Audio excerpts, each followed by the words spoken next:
بسم اللہ الرحمن الرحیم۔ نبی کریم صلی اللہ علیہ وآلہ وسلم نے ارشاد فرمایا، اگلے پیغمبروں کا کلام جو لوگوں کو ملا اس میں یہ بھی ہے کہ جب شرم ہی نہ رہے تو پھر جو جی چاہے وہ کرے۔ صحیح بخاری۔ رسول اللہ صلی اللہ علیہ وآلہ وسلم کا ارشاد ہے، اللہ تعالیٰ یقیناً تم میں سے کسی کے توبہ کرنے پر اس سے زیادہ خوش ہوتا ہے جتنا تم میں سے کوئی شخص اپنی گم شدہ سواری واپس پا کر خوش ہوتا ہے۔ روایت کیا ہے صحیح مسلم نے۔ 4 چیزیں آنکھوں کی بینائی کی تقویت کا باعث ہیں: قبلہ رخ بیٹھنا، سوتے وقت سرما لگانا، سبزے کی طرف نظر کرنا اور لباس کو پاک صاف رکھنا۔ آخری کھانا جو رسول اللہ صلی اللہ علیہ وآلہ وسلم نے تناول فرمایا اس میں پیاز تھی۔ بہقی نے یہ زیادہ ذکر کیا کہ وہ ہنڈیا میں پکایا ہوا تھا۔ یہ روایت حضرت عائشہ صدیقہ رضی اللہ عنہ سے منسلک ہے۔ رسول اللہ صلی اللہ علیہ وآلہ وسلم دودھ اور کھجور اکٹھے استعمال فرماتے اور ان کو 2 عمدہ کھانے قرار دیتے۔ رسول اللہ صلی اللہ علیہ وآلہ وسلم نے فرمایا، جو شخص رات کو تھوڑا کھانا کھائے اور پانی کم پیے اور نماز پڑھتے ہوئے رات گزارے تو صبح تک حور عین اس کے پہلو پر ہوتی ہے۔ اس بات سے ڈرو کہ مومنین کے دل تم سے نفرت کرنے لگیں اور تمہیں اس کا شعور یعنی پتہ بھی نہ ہو۔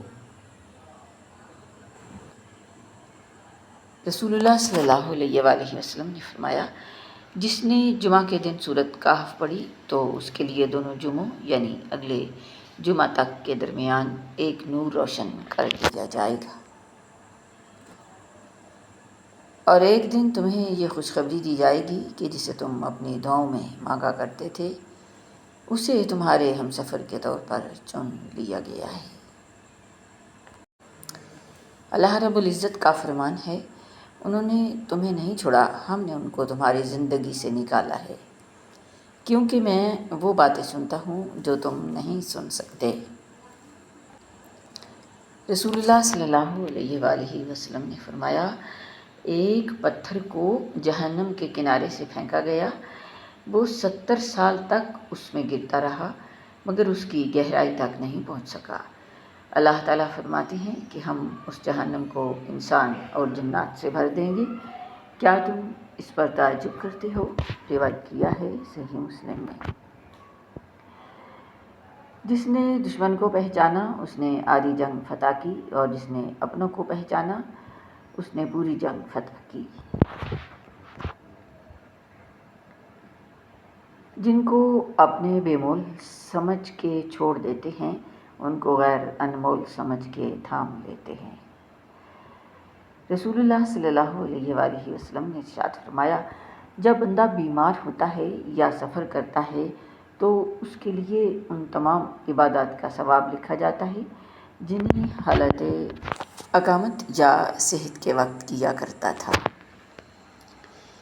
رسول اللہ صلی اللہ علیہ وآلہ وسلم نے ارشاد فرمایا، اگر آدمی اپنے رزق سے اس طرح بھاگے جیسے موت سے بھاگتا ہے تب بھی وہ رزق اسے مل کر رہے گا جیسے موت اسے آ کر رہتی ہے۔